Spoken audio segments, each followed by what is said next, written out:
Well ਜਦੋਂ ਵੀ ਕੋਈ ਬੱਚਾ ਆਇਲਸ ਦਾ ਪੇਪਰ ਦਿੰਦਾ ਹੈ ਉਹਦੇ ਮਨ ਦੇ ਵਿੱਚ ਬਾਕੀ ਜੋ ਮੋਡਿਊਲ ਨੇ, ਫੋਰ ਐਗਜ਼ਾਮਪਲ ਤੁਹਾਡਾ ਲਿਸਨਿੰਗ ਹੋ ਗਿਆ ਜਾਂ ਰੀਡਿੰਗ ਹੋ ਗਿਆ ਜਾਂ ਸਪੀਕਿੰਗ ਹੋ ਗਿਆ, ਉਹਨਾਂ ਨੂੰ ਲੈ ਕੇ ਬੱਚਾ ਬਹੁਤ ਕੌਨਫੀਡੈਂਟ ਹੁੰਦਾ ਹੈ। ਉਹਨੂੰ ਪਤਾ ਹੁੰਦਾ ਹੈ ਕਿ ਮੇਰੇ ਲਿਸਨਿੰਗ ਵਿੱਚੋਂ ਸਰ ਨਿਕਲ ਗਈ ਹੈ, ਰੀਡਿੰਗ ਵਿੱਚੋਂ ਮੇਰੇ ਇੰਨੇ ਕੁ ਬੈਂਡ ਆ ਜਾਣਗੇ, ਜਾਂ ਸਪੀਕਿੰਗ ਸਰ ਮੈਂ ਬਹੁਤ ਸੋਹਣੀ ਕਰਕੇ ਆਇਆ। ਬਟ ਰਾਈਟਿੰਗ ਨੂੰ ਲੈ ਕੇ that student is not sure. ਉਹ ਰਾਈਟਿੰਗ ਨੂੰ ਲੈ ਕੇ ਕਨਫਿਊਜ਼ ਨਹੀਂ ਹੁੰਦਾ, ਮਤਲਬ ਕਹ ਲਓ ਕਿ ਬਹੁਤ ਕਨਫਿਊਜ਼ ਹੁੰਦਾ ਹੈ। ਜਾਂ ਇਸ ਗੱਲ ਨੂੰ ਮੈਂ ਹੋਰ ਢੰਗ ਦੇ ਨਾਲ ਕਹਾਂ ਕਿ ਅੱਜ ਦੇ ਟਾਈਮ ਦੇ ਵਿੱਚ ਇੱਕ ਨਾ ਬਹੁਤ ਅਜੀਬ ਜਿਹਾ ਟ੍ਰੈਂਡ ਦੇਖਣ ਨੂੰ ਮਿਲ ਰਿਹਾ ਹੈ। ਬੱਚੇ 3 ਮੋਡਿਊਲ 'ਚ ਬਹੁਤ ਸੋਹਣੇ ਬੈਂਡ ਲੱਗ ਜਾਂਦੇ ਨੇ, ਬਟ ਰਾਈਟਿੰਗ ਦੇ ਵਿੱਚੋਂ ਕਿਤੇ ਨਾ ਕਿਤੇ ਉਹਨਾਂ ਦੇ 5.5 ਰਹਿ ਜਾਂਦੇ ਨੇ ਜਾਂ 5 ਆ ਜਾਂਦੇ ਨੇ। ਬੱਚੇ ਨੂੰ ਪੁੱਛੋ ਤੇ ਬੱਚੇ ਨੂੰ ਉਸ ਬਾਰੇ ਕੁਛ ਨਹੀਂ ਸਮਝ ਆ ਰਹੀ ਹੁੰਦੀ। ਉਹ ਤਾਂ ਕਹਿੰਦਾ ਕਿ ਮੈਂ ਆਪਣੇ ਵੱਲੋਂ ਪੁਆਇੰਟ ਬਹੁਤ ਸੋਹਣੇ ਲੈ ਕੇ ਆਇਆ, ਬਟ ਕਿਤੇ ਨਾ ਕਿਤੇ ਇਸ਼ੂ ਤਾਂ ਆ ਰਿਹਾ। ਸੋ ਅੱਜ ਦੀ ਵੀਡੀਓ ਵਿੱਚ ਇਹ ਚੀਜ਼ਾਂ ਡਿਸਕਸ ਕਰਾਂਗੇ ਕਿ ਬੱਚੇ ਦੇ ਰਾਈਟਿੰਗ ਮੋਡਿਊਲ 'ਚੋਂ 5.5 ਆਉਂਦੇ ਤੇ ਆਉਂਦੇ ਕਿਉਂ। ਜਾਂ ਅਗਰ ਕੋਈ ਬੱਚਾ let's say you are preparing for your IELTS and ਤੁਹਾਨੂੰ ਲੱਗਦਾ ਕਿ ਤੁਹਾਡੀ ਰਾਈਟਿੰਗ ਨਹੀਂ ਠੀਕ ਹੋ ਰਹੀ, ਸੋ ਤੁਹਾਡੀ ਕਿਹੜੀਆਂ ਚੀਜ਼ਾਂ ਕਰਕੇ ਤੁਹਾਡਾ 1 ਤੋਂ 1.5 ਬੈਂਡ ਬੜੇ ਆਰਾਮ ਨਾਲ ਰਾਈਟਿੰਗ ਮੋਡਿਊਲ ਵਿੱਚ ਪਾ ਸਕਦਾ ਹੈ, ਅੱਜ ਇਸ ਨਾਲ ਰਿਲੇਟਡ ਗੱਲ ਕਰਾਂਗੇ। So all the things that will be talking about here, these things are coming from the Cambridge University website, ਜਿਹਦੇ ਉੱਤੇ ਬਹੁਤ ਉਹਨਾਂ ਨੇ ਸਪੈਸੀਫਿਕਲੀ ਲਿਖਿਆ ਹੋਇਆ ਕਿ 7 ਬੈਂਡ ਅਗਰ ਕਿਸੇ ਬੱਚੇ ਨੇ ਰਾਈਟਿੰਗ ਵਿੱਚੋਂ ਲੈਣੇ ਤੇ ਉਹਦੇ ਤੋਂ ਕੀ ਐਕਸਪੈਕਟਡ ਹੈਗਾ, 6 ਬੈਂਡ ਅਗਰ ਕਿਸੇ ਬੱਚੇ ਨੇ ਲੈਣੇ ਉਹ ਤੋਂ ਕੀ ਐਕਸਪੈਕਟਡ ਹੈਗਾ, ਅਗਰ ਕਿਸੇ ਦੇ 5 ਬੈਂਡ ਆਉਂਦੇ ਤੇ ਉਹ ਤੋਂ ਕੀ ਐਕਸਪੈਕਟਡ ਜਾਂ ਕਹ ਲਓ ਕਿ ਕੀ ਪ੍ਰੋਬਲਮਸ ਹੁੰਦੀਆਂ ਨੇ। ਸੋ ਉਹੀ ਆਪਾਂ ਸਾਰੀਆਂ ਗੱਲਾਂ ਕਰਾਂਗੇ ਇਸ ਵੀਡੀਓ ਦੇ ਵਿੱਚ। ਸਭ ਤੋਂ ਪਹਿਲੀ ਚੀਜ਼ ਜੋ ਤੁਹਾਨੂੰ ਧਿਆਨ ਰੱਖਣੀ ਚਾਹੀਦੀ ਹੈ, ਜਦੋਂ ਵੀ ਕਦੀ ਤੁਹਾਡੇ ਕੋਲ ਰਾਈਟਿੰਗ ਦਾ ਰਾਈਟਿੰਗ ਟੈਸਟ ਆਉਂਦਾ ਹੈ, ਰਾਈਟਿੰਗ ਮੋਡਿਊਲ ਤੁਹਾਡਾ ਸ਼ੁਰੂ ਹੁੰਦਾ ਆ, ਤੁਹਾਨੂੰ ਇਹ ਧਿਆਨ ਰੱਖਣਾ ਚਾਹੀਦਾ ਹੈ ਕਿ ਤੁਹਾਨੂੰ ਪਹਿਲਾਂ ਕੀ ਅਟੈਂਪਟ ਕਰਨਾ ਚਾਹੀਦਾ writing task 1 K 2। Well task 1 has not that value, ਜਾਂ ਕਹਿ ਲਓ ਕਿ ਉਹਦੀ ਇੰਨੀ ਨਹੀਂ ਹੁੰਦੀ ਜਿੰਨੀ ਟਾਸਕ 2 ਦੀ ਹੁੰਦੀ ਹੈ। ਟਾਸਕ 2 ਦੀ ਜ਼ਿਆਦਾ ਵੇਟੇਜ ਹੁੰਦੀ ਹੈ। ਸੋ ਦੈਟ ਮੀਨਸ ਕਿ ਤੁਹਾਨੂੰ ਰਾਈਟਿੰਗ ਟਾਸਕ 2 ਪਹਿਲਾਂ ਕਰਨਾ ਚਾਹੀਦਾ ਹੈ। ਐਂਡ ਰਾਈਟਿੰਗ ਟਾਸਕ 2 ਜਦੋਂ ਤੁਸੀਂ ਸੋਲਵ ਕਰਨ ਬਾਰੇ ਸੋਚ ਰਹੇ ਹੋ, ਠੀਕ ਹੈ, ਤੁਹਾਡੇ ਹੱਥ ਵਿੱਚ ਪ੍ਰੋਪਰ ਇੱਕ ਪੇਪਰ ਆਇਆ ਹੋਇਆ, ਤੁਸੀਂ ਦੇਖ ਰਹੇ ਹੋ, ਤੇ ਤੁਹਾਨੂੰ ਪਹਿਲਾਂ ਕਲੀਅਰ ਹੋਣਾ ਚਾਹੀਦਾ ਹੈ ਕਿ ਮੇਰਾ ਜੋ ਐਸੇ ਹੈ ਉਹ ਕਿਸ ਕੈਟੇਗਰੀ ਦਾ ਹੈ। ਵੈਦਰ ਉਹ ਇੱਕ ਡਿਸਕਸ਼ਨ ਵਾਲਾ ਐਸੇ ਹੈ, ਜਾਂ ਉਹ ਐਗਰੀ ਡਿਸਐਗਰੀ ਵਾਲਾ ਐਸੇ ਹੈ, ਜਾਂ ਉਹ ਮਿਸਲੇਨੀਅਸ ਐਸੇ ਹੈ, ਜਾਂ ਪ੍ਰੋਬਲਮ ਸੋਲੂਸ਼ਨ ਵਾਲਾ ਐਸੇ ਹੈ। ਤੁਹਾਨੂੰ ਇਹ ਚੀਜ਼ ਪਹਿਲਾਂ ਕਲੀਅਰ ਹੋਣੀ ਚਾਹੀਦੀ ਹੈ। ਦੂਜੀ ਚੀਜ਼, ਤੁਹਾਨੂੰ ਇਹ ਕਲੀਅਰ ਹੋਣਾ ਚਾਹੀਦਾ ਹੈ ਕਿ ਮੇਰਾ ਜੋ ਕੁਐਸਚਨ ਹੈ ਉਹ ਇਹ ਨਹੀਂ ਕਿ ਫਟਾਫਟ ਮੈਨੂੰ এনवायरमेंट ਦਿਸ ਗਿਆ ਜਾਂ ਮੈਨੂੰ ਸਾਇੰਸ ਦੇਗੀ ਤੇ ਮੈਂ ਉਹਦੇ ਬਾਰੇ ਲਿਖਣਾ ਸ਼ੁਰੂ ਕਰ ਦਿਆਂ। ਤੁਹਾਨੂੰ ਐਗਜ਼ੈਕਟ ਪਹਿਲਾਂ ਕੁਐਸਚਨ ਦਾ ਪਤਾ ਹੋਣਾ ਚਾਹੀਦਾ ਹੈ, ਤੁਹਾਨੂੰ ਸਟੇਟਮੈਂਟ ਸਮਝ ਆਉਣੀ ਚਾਹੀਦੀ ਹੈ, ਤੁਹਾਨੂੰ ਕਲੀਅਰ ਹੋਣਾ ਚਾਹੀਦਾ ਕਿ ਕਿਹੜੇ ਪੈਰਾਗ੍ਰਾਫ ਵਿੱਚ ਕਿਹੜੀ ਗੱਲ ਮੈਂ ਲਿਖਣੀ ਹੈ। ਵਿਚ ਮੀਨਸ ਕਿ ਬੱਚੇ ਨੂੰ ਪਹਿਲਾਂ ਆਪਣਾ ਰਾਈਟਿੰਗ ਅਟੈਂਪਟ ਕਰਨ ਤੋਂ ਪਹਿਲਾਂ ਉਦੋਂ ਇੱਕ ਬਲੂਪ੍ਰਿੰਟ ਬਣਾਉਣਾ ਬਹੁਤ ਜ਼ਰੂਰੀ ਹੈ। ਬਲੂਪ੍ਰਿੰਟ ਨਾਲ ਹੋਏਗਾ ਕਿ ਇੱਕ ਤਾਂ ਉਹਦਾ ਟਾਈਮ ਬਚੇਗਾ ਐਂਡ ਉਹਨੂੰ ਪਤਾ ਹੋਏਗਾ ਕਿ ਮੈਂ ਆਹ ਪੁਆਇੰਟ ਜਿਹੜੇ ਹੈਗੇ ਉਹ PP1 ਦੇ ਵਿੱਚ ਲਿਖੂੰਗਾ, ਆਹ ਪੁਆਇੰਟ ਮੈਂ BP2 ਦੇ ਵਿੱਚ ਲਿਖੂੰਗਾ, ਆਹ ਲਾਈਨ ਮੈਂ ਇੱਥੇ ਲਿਖੂੰਗਾ। So having a blueprint will help you to provide more attention, ਕਿ ਇੱਕ ਜ਼ਿਆਦਾ ਅਟੈਂਸ਼ਨ ਮਿਲ ਸਕਦੀ ਹੈ in what ਤੁਸੀਂ ਆਪਣਾ ਐਸੇ ਨਾਲ ਦੇ ਨਾਲ ਚੈੱਕ ਵੀ ਕਰ ਸਕਦੇ ਹੋ। So that is a very good thing। ਸਭ ਤੋਂ ਪਹਿਲਾਂ ਕੁਐਸਚਨ ਪੇਪਰ ਮਿਲਦੇ ਸਾਰ ਤੁਹਾਨੂੰ ਇੱਕ ਬਲੂਪ੍ਰਿੰਟ ਬਣਾਉਣਾ ਚਾਹੀਦਾ ਹੈ। ਅੱਛਾ, ਦੂਜੀ ਗੱਲ, ਹਮੇਸ਼ਾ ਧਿਆਨ ਰੱਖਿਓ ਕਿ ਤੁਹਾਨੂੰ ਆਪਣੇ ਸਟਰਕਚਰ ਕਲੀਅਰ ਹੋਣਾ ਚਾਹੀਦਾ ਜੋ ਇੱਕ ਐਸੇ ਦਾ ਹੁੰਦਾ ਹੈ ਪ੍ਰਿਸਕ੍ਰਾਈਬਡ। ਵਿਚ ਮੀਨਸ ਕਿ ਤੁਹਾਨੂੰ ਇਸ ਚੀਜ਼ ਦੀ ਕਲੈਰਿਟੀ ਹੋਣੀ ਚਾਹੀਦੀ ਹੈ ਕਿ ਪ੍ਰੋਪਰ 4 ਪੈਰਾਗ੍ਰਾਫ ਮੈਂ ਲਿਖਣੇ ਨੇ। ਪਹਿਲਾ ਪੈਰਾਗ੍ਰਾਫ ਜਿਹੜਾ ਮੇਰਾ ਹੈਗਾ ਦੈਟ ਇਜ਼ ਮਾਈ ਇੰਟਰੋਡਕਸ਼ਨ, ਜਿਹਦੇ ਵਿੱਚ ਪਹਿਲੀ ਇੱਕ ਜਰਨਲ ਲਾਈਨ ਹੁੰਦੀ ਹੈ, ਫਿਰ ਇੱਕ ਪੈਰਾਫਰੇਜ਼ਿੰਗ ਲਾਈਨ ਹੁੰਦੀ ਹੈ, ਫਿਰ ਇੱਕ ਥੀਸਿਸ ਲਾਈਨ ਹੁੰਦੀ ਹੈ ਐਂਡ ਫਿਰ ਇੱਕ ਆਊਟਲਾਈਨ ਹੁੰਦੀ ਹੈ। ਐਂਡ ਆਊਟਲਾਈਨ ਦੇ ਵਿੱਚ ਮੈਂ ਪ੍ਰੋਪਰ ਜੋ ਪੁਆਇੰਟ ਅੱਗੇ ਡਿਸਕਸ ਕਰਨੇ ਆ ਮੈਂ ਉੱਥੇ ਮੈਂਸ਼ਨ ਕਰਨੇ ਨੇ। ਐਂਡ ਫਿਰ ਮੇਰਾ BP1 ਸ਼ੁਰੂ ਹੋ ਜਾਣਾ, ਜਿਹਦੇ ਵਿੱਚ ਪਹਿਲੀ ਟੌਪਿਕ ਲਾਈਨ ਹੁੰਦੀ ਹੈ, ਦੂਜੀ ਮੇਰੀ ਐਕਸਪਲੇਨੇਸ਼ਨ ਦੀ ਲਾਈਨ ਹੁੰਦੀ ਹੈ, ਤੀਜੀ ਮੇਰੀ ਇਲੈਬੋਰੇਸ਼ਨ ਦੀ ਲਾਈਨ ਹੁੰਦੀ ਹੈ ਐਂਡ ਚੌਥੀ ਫਿਰ ਮੇਰੀ ਐਗਜ਼ਾਮਪਲ ਹੁੰਦੀ ਹੈ।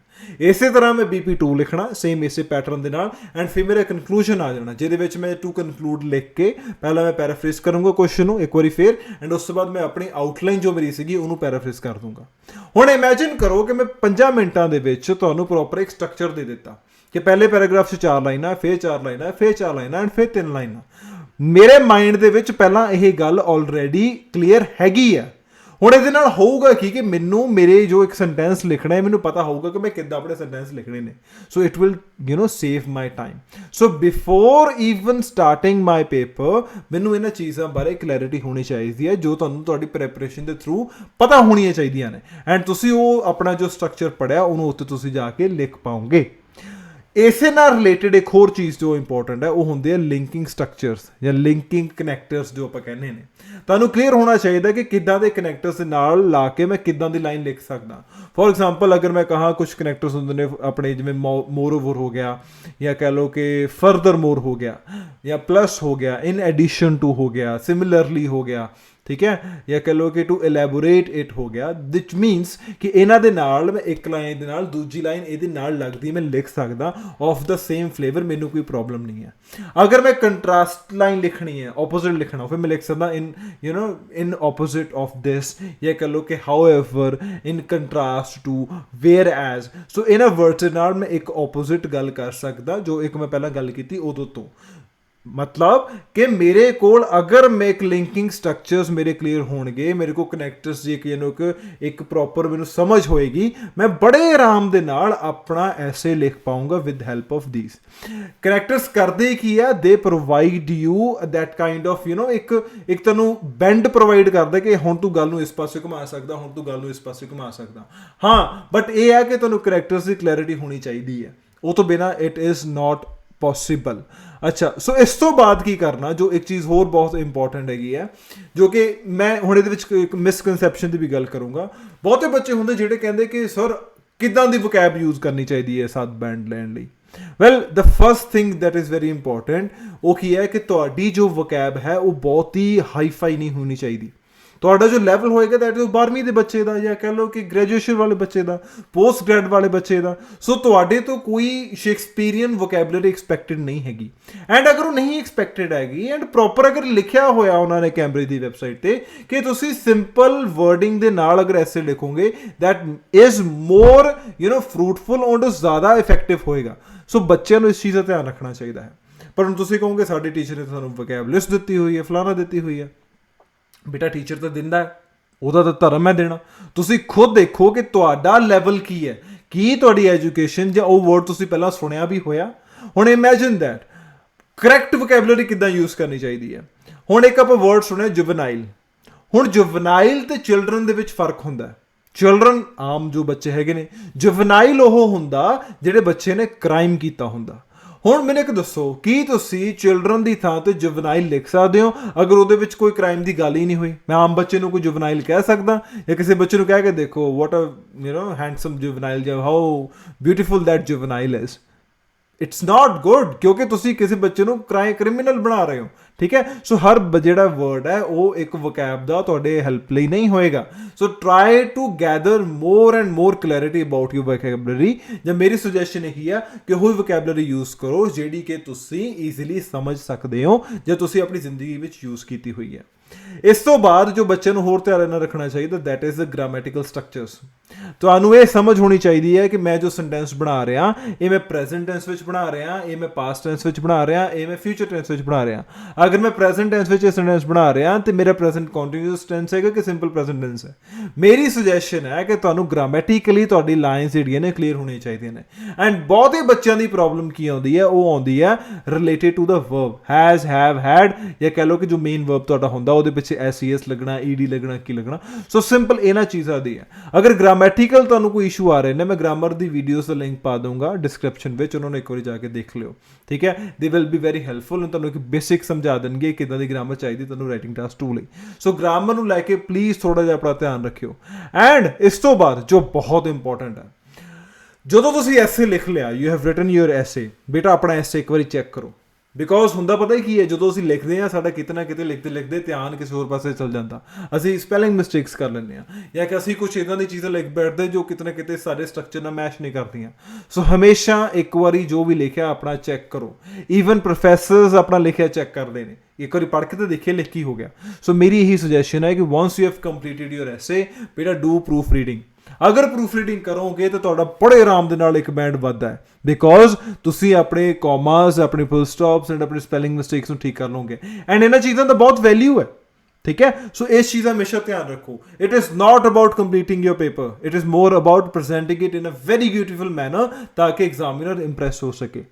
ਐਂਡ ਇਸ ਤੋਂ ਬਾਅਦ ਜੋ ਬਹੁਤ ਇੰਪੋਰਟੈਂਟ ਹੈਗੀ ਹੈ that is a handwriting. ਇੱਕ ਯਾਦ ਰੱਖਿਓ, ਅਗਰ ਤੁਹਾਡੇ ਪੁਆਇੰਟ ਸਾਰੇ ਠੀਕ ਹੈ ਬਟ ਪੜ੍ਹੇ ਹੀ ਨਹੀਂ ਗਏ ਤਾਂ ਐਗਜ਼ਾਮੀਨਰ ਤੋਂ ਕੀ ਐਕਸਪੈਕਟ ਕਰਦੇ ਹੋ? ਬੈਂਡ ਦਊਗਾ ਅਗਰ ਪੜ੍ਹੇ ਹੀ ਨਹੀਂ ਗਿਆ। ਇੰਨਾ ਟਾਈਮ ਹੈਗਾ ਉਹ ਤੁਹਾਡੀ ਉਹ ਪ੍ਰੋਪਰ ਪੜ੍ਹੇਗਾ ਸਾਰਾ ਕੁਝ।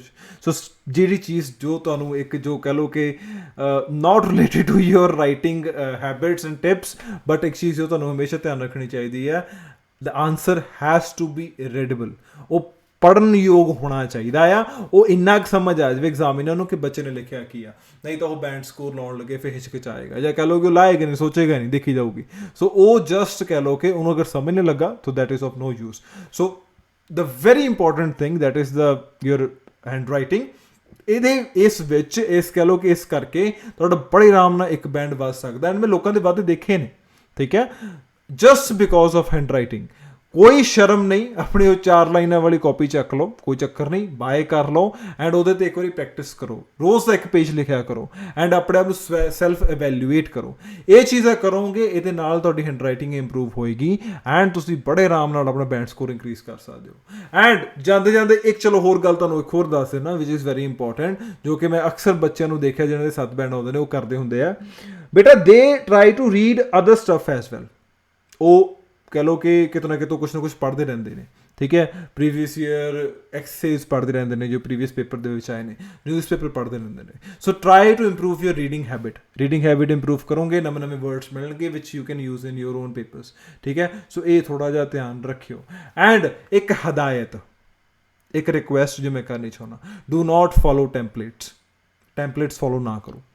ਤੁਸੀਂ ਕਰਦੇ ਕਿਉਂ? ਟੈਂਪਲੇਟ ਤੁਹਾਨੂੰ ਇੰਸਟੀਟਿਊਟ ਵਾਲੇ ਦੇ ਦਿੰਦੇ ਨੇ, ਤੁਸੀਂ ਉਹਨਾਂ ਨੂੰ ਫੋਲੋ ਕਰਨ ਲੱਗ ਜਾਂਦੇ ਹੋ, ਟੈਂਪਲੇਟ ਲਿਖ ਕੇ ਹੁੰਦੇ ਹੋ, ਉਸ ਲਾਈਨ ਦਾ ਮਤਲਬ ਨਹੀਂ ਬਣਦਾ ਹੁੰਦਾ, ਸਟਿਲ ਯੂ ਰਾਈਟ ਇਟ, ਤਾਂ ਐਗਜ਼ਾਮੀਨਰ ਫਿਰ ਨਹੀਂ ਬੈਠ ਦੇਗਾ, ਠੀਕ ਹੈ। ਐਂਡ ਇਹਦੇ ਵਿੱਚ ਇੰਸਟੀਟਿਊਟ ਦੇ ਕੇ ਟੈਂਪਲੇਟ ਆਪਣੇ ਆਪ ਨੂੰ ਫ੍ਰੀ ਕਰ ਲੈਂਦਾ ਵੀ हमने तो प्रोवाइड किया था बेटा, आपने अच्छी तरह रट्टा नहीं मारा, sorry for my Hindi, but end of the day that is the reality कि एग्जामिनर ਜਾਂ ਕਹਿ ਲਓ ਅਗਰ ਉਹਦੇ ਸਾਹਮਣੇ ਕਿਤੇ ਨੂੰ ਐਕਸਪੈਕਟ ਇਹ ਪਤਾ ਲੱਗ ਗਿਆ ਕਿ ਤੁਸੀਂ ਟੈਂਪਲੇਟ ਨੂੰ ਫੋਲੋ ਕਰ ਰਹੇ ਹੋ ਜਾਂ ਕਿਤੇ ਨਾ ਕਿਤੇ ਤੁਹਾਡੇ ਤੋਂ ਕੋਈ ਨਾ ਕੋਈ ਰੱਟਾ ਲਾਇਆ ਹੋਇਆ, ਤੇ ਤੁਹਾਡਾ ਉਹ ਸਕੋਰ ਨਹੀਂ ਲਾਏਗਾ, ਬਿਕੋਜ਼ ਕਿਤੇ ਨਾ ਕਿਤੇ ਤਾਂ ਟੈਂਪਲੇਟ ਦਿਖ ਜਾਂਦਾ, ਠੀਕ ਹੈ। ਤੁਹਾਡੀ ਇੱਕ ਲਾਈਨ ਬਿਲਕੁਲ ਠੀਕ ਹੈ, ਜੋ ਲਾਈਨ ਤੁਸੀਂ ਖੁਦ ਲਿਖੀ ਹੈ ਉਹਦੇ ਵਿੱਚ ਗ੍ਰਾਮਰ ਦੀ ਗਲਤੀਆਂ ਨੇ, ਤੇ ਬੇਟਾ ਫਿਰ ਐਗਜ਼ਾਮੀਨਰ ਨੂੰ ਤਾਂ ਦਿਖੇਗਾ। So this is my humble request ਕਿ ਰਾਦਰ ਦੈਨ ਫਾਈਂਡਿੰਗ ਸ਼ਾਰਟਕਟਸ, ਕਿਤੇ ਨਾ ਕਿਤੇ ਸ਼ਾਰਟਕਟ ਲੱਭਣ ਦੀ ਬਜਾਏ ਮਿਹਨਤ ਮਾਰ ਲਓ, ਗ੍ਰਾਮਰ ਸਿੱਖ ਲਓ, ਜਾਂ ਕਹਿ ਲਓ ਕਿ ਵਰਡਸ ਇੱਦਾਂ ਦੇ ਦੇਖ ਲਓ, ਓਬਜ਼ਰਵ ਕਰਿਆ ਕਰੋ, ਐਬਜ਼ਰਵ ਯੂਰ ਡੇਲੀ ਰੂਟੀਨ, ਆਪਣੇ ਡੇਲੀ ਰੂਟੀਨ ਨੂੰ ਓਬਜ਼ਰਵ ਕਰੋ, ਇੱਧਰੋਂ ਉੱਧਰੋਂ ਪੜ੍ਹਨਾ ਸ਼ੁਰੂ ਕਰ ਦਿੱਤਾ, ਤੁਹਾਡੇ ਰਾਈਟਿੰਗ ਵਿੱਚ ਬੜੇ ਆਰਾਮ ਨਾਲ ਬੈਂਡ ਵੱਧਦੇ ਨੇ। ਸੋ ਉਮੀਦ ਹੈ ਜੋ ਅੱਜ ਦੀ ਆਪਾਂ ਗੱਲਾਂ ਕੀਤੀਆਂ ਨੇ ਸਪੈਸੀਫਿਕਲੀ ਫॉर ਰਾਈਟਿੰਗ ਟਾਸਕ 2, ਇਹ ਤੁਹਾਡੇ ਕਿਤੇ ਨਾ ਕਿਤੇ ਸਮਝ ਆਈਆਂ ਹੋਣਗੀਆਂ ਜਾਂ ਤੁਸੀਂ ਇਹਨਾਂ ਨੂੰ ਆਪਣੀ ਜ਼ਿੰਦਗੀ ਵਿੱਚ ਇਨਕਲਕੇਟ ਕਰਨ ਦੀ ਕੋਸ਼ਿਸ਼ ਕਰੋਗੇ। ਮਾਈ ਸੁਜੈਸ਼ਨ ਇਜ਼, ਇੱਕ ਚੀਜ਼ ਯਾਦ ਰੱਖਿਓ ਹਮੇਸ਼ਾ, there is no shortcut for the success. ਅਗਰ ਆਪਾਂ ਕਰਦੇ ਪਏ ਹਾਂ ਤਾਂ ਆਪਾਂ ਨੂੰ ਕਰਨਾ ਹੀ ਪੈਣਾ ਹੈ। And IELTS is something which can make your own future, ठीक है। सो इस चीज़ का ध्यान रखते हुए thank you so much and literally bless you रचे। Thank you everybody.